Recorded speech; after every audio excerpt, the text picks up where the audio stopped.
What's going on YouTube? Today we're going to talk about offensive security. And I mean the term itself, not the company. As you know, there is a company called Offensive Security. So I have divided the subject into multiple parts. First, we're going to define what is offensive security. We're going to compare offensive with defensive. And we're going to talk about careers and job roles for offensive security if you want to be part of the offensive security community, and what are some of the certifications that you can acquire in order to enroll or become part of this community or field. So first, let's define what is offensive security. So by definition, there are multiple ways to define offensive security. So we can say that offensive security is the act of breaking into a computer systems. So breaking into computer systems has many aspects, one of which is that we try to exploit the system, find a vulnerability. So first we can say that we aim to break into a computer system. So break a system. That is offensive security in a very brief nutshell. Now, if you want to define offensive security from the perspective of or from an institutional perspective, of course, there is more to the story. But in simple terms, in offensive security, we break a system. Okay, so we break a system. It doesn't mean we make it unusable.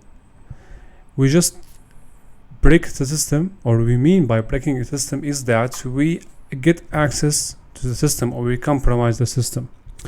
So under offensive security, there are two terms that you may hear. So first, or two classifications. So first we have the hacking, okay, and the other term is pen testing. So if you are doing this legally, okay, most probably or definitely, so legally, you will do pen testing. If it was illegal, okay, you will do the hacking. So that's the main difference between hacking and penetration testing. Technically, they are the same process. So a hacker or a pen tester will perform or will go through the same steps in the cyber kill chain. So here the common factor between hackers and pen tester is that both they go through the cyber kill chain when they perform their job, right? So a hacker would go through scanning, recon, okay, and then they will do weaponization, etc., and then they will do delivery. They will deliver the payload to the recipient, and then exploitation, where they exploit a vulnerability or a loophole in the system, and they will uninstall the payload. Lastly, they may start to perform actions on the target, like, so we say actions on objectives. Okay, so it's the same process a hacker or pen tester will do. But as I said earlier, it could be either legal or illegal. So we break into computer system either legally or illegally. That's the definition of offensive security. Now, if you want to give details about how or the mechanism of breaking a system, so the mechanism could be, we have multiple mechanisms. The first one could be finding a vulnerability. Okay, or we can find a bug. So we're finding a bug. We say that there is something wrong in the code, and when we find the bug, we disclose a vulnerability. Okay, so other ways to get access to a system is that we take advantage of security misconfigurations, so security misconfigs. So a system might not have a vulnerability, but there are certain security misconfigurations that you might encounter on web servers or associated servers, like insecure permissions, insecure file permissions, and insecure directory permissions are part of security misconfigurations. Unpatched systems. You can also get access to systems by looking for security misconfigurations, vulnerabilities, bugs, and lastly, don't forget this, it is the social engineering. So technically, a hacker or a pen tester would conduct a social engineering campaign against a target or with under, within the scope of an engagement with a client, and they would send social engineering phishing emails trying to harvest credentials or passwords from the targets. Once they get passwords, they will use the passwords to progress further in their cyber kill chain or in their engagement. So there are multiple ways that define breaking a system. Okay, now we talked about definition of offensive security. Let's now talk about the comparison between offensive and defensive security. So on the flip side, defensive security is the opposite. So in defensive, what we do, we actually protect a system, try to protect a system against those who are either hackers or penetration testers. So in defensive security, we use network security tools, firewalls, intrusion detection systems, monitoring software solutions. We aggregate and segregate logs. We do incident response.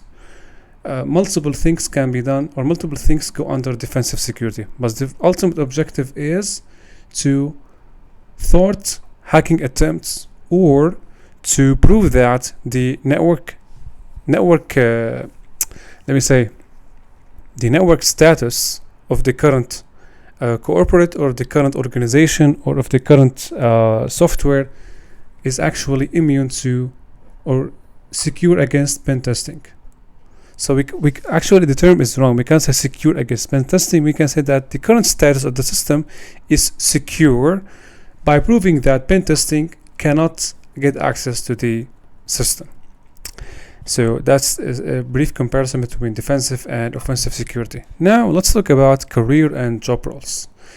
So let's now flip the page because we don't have space. And now let's talk about careers. So as an offensive security, so in offensive, if you want to be on the offensive security side, most probably you will be looking for pen testing job roles, so pen testers. Now the seniority of the position may change or vary according to your experience. So we have the junior who is getting started, we have the senior, and also we have team lead. Okay,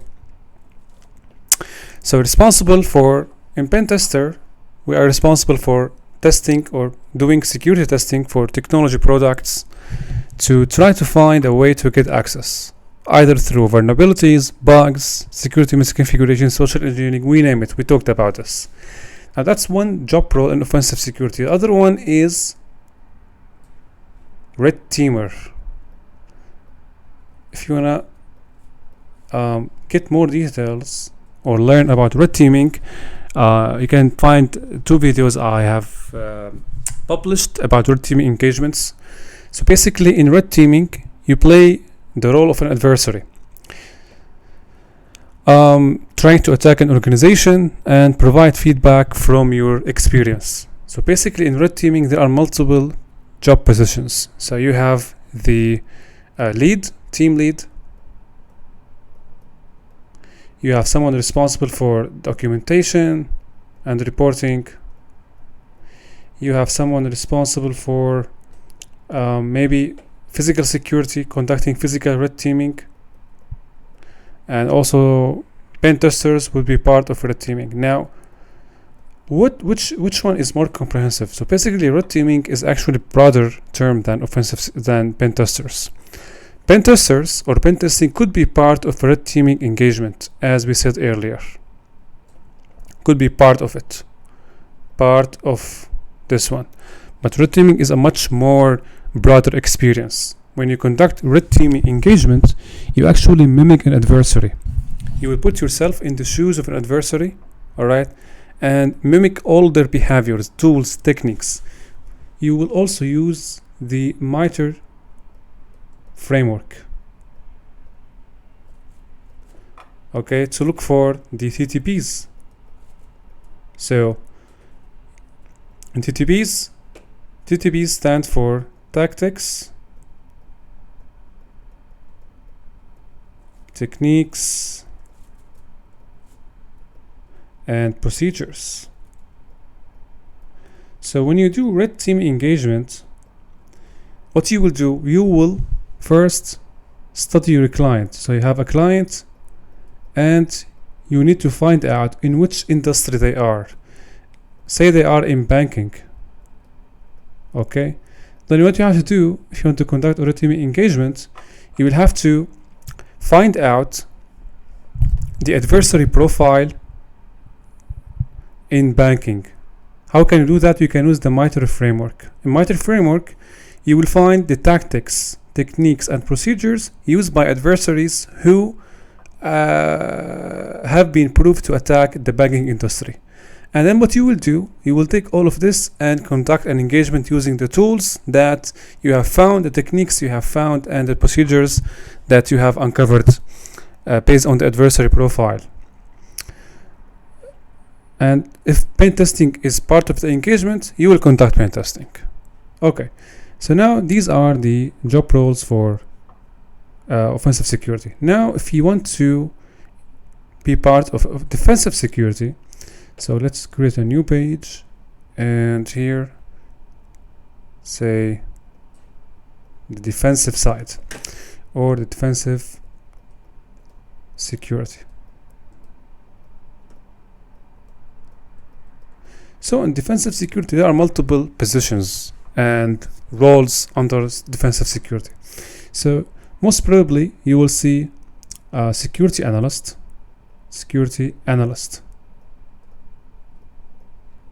okay.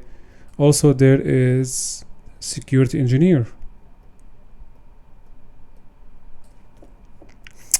Also there is network security administrator. What else? We have say incident response team lead. So incident response team lead. Also, security analyst can be called SOC analyst. Can be named as SOC analyst. Most of the time, as a defensive security worker, you will be working within something called SOC center or security operations center, where you will be part of a team. The team, they design, monitor, and maintain security controls, networks, and systems to help prevent cyber attacks. Now you can also use Google to find more about the job roles and the skills required. But most of the time you will work with, or you need to have skills working with IDS, IPS, firewalls, log aggregation tools such as Splunk, log aggregation, hardening, system hardening. What else do we have? Yeah, most of these. You will need to be skilled working with these. If you go back now the certifications. So for the certifications, let's divide them defensive and offensive. So let's put here certs. So for certs, first we have the offensive. Now the most common and popular certificate in the offensive security is You know it. It is the OSCP, the most widely known and the most recognized. Here you'll prove yourself as a person who is able to, I'm not going to say break into a system, who is able to conduct the penetration testing stages efficiently and effectively. But that doesn't make you a hacker, by the way. Now, there is OSCP, and there are other certifications as well provided from Offensive Security. Check them out on their site, but this is the most common one. Now, recently they have released something called the CompTIA Pentest Plus. Now, this certificate is actually different. The exam is different from the OSCP in that you have theory part or multiple choice questions, and you have scenario-based questions. But it is actually totally different from OSCP. In OSCP, it's purely practical. Here you have multiple choice and scenario-based questions. Also, there are other certificates from another provider called eLearn Security. You can also check them out. All right, let's talk about on the defensive. In the defensive side, we got multitude of options. So first we have, as a starter, if you're just getting started, you can start with CompTIA Security Plus. This is the foundations for those who want to get into the cybersecurity field. You start with CompTIA Security Plus. Then you can expand further by either taking the CompTIA also, Cyber Security Analyst, or you can take Cisco Cyber Ops. Technically, both are for the same job, but you can either go through CompTIA Cyber Security Analyst if you want to stack a CompTIA certs, or you can go with Cisco Cyber Ops. Okay, so what else we have? We can also, if you want to go into management, you can take the CISSP and then further to CISM, Certified Information System Security Professional, and Certified Information Security Manager. Now, the prerequisite, of course not officially, but if you don't want to take Security Plus from CompTIA or Cisco, there is a certificate from the same provider here before this one. Let me put this arrow like that. So there is a cert called SSCP, System Security Certified Professional.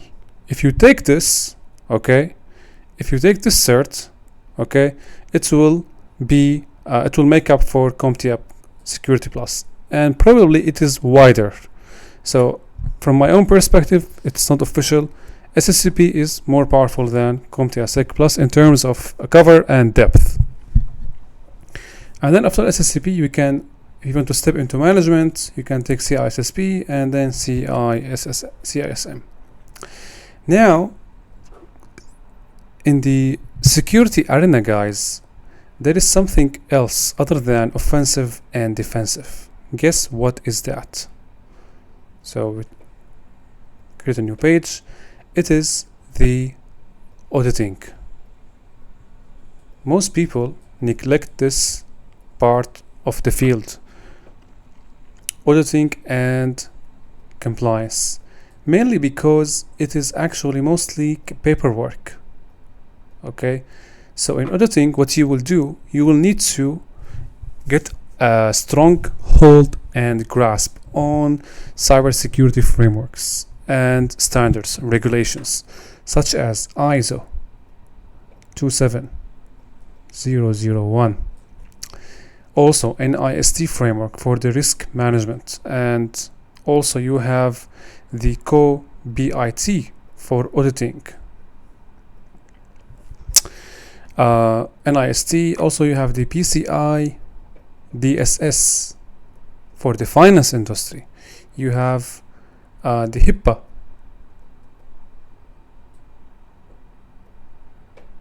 For the healthcare. So auditing and compliance involves a lot of paperwork. What you will be doing, you will first get yourself familiar with these, okay? And then you will go to your client and say, I'm gonna audit your company for compliance with ISO, okay? Or for compliance with NIST, compliance with PCI, compliance with HIPAA.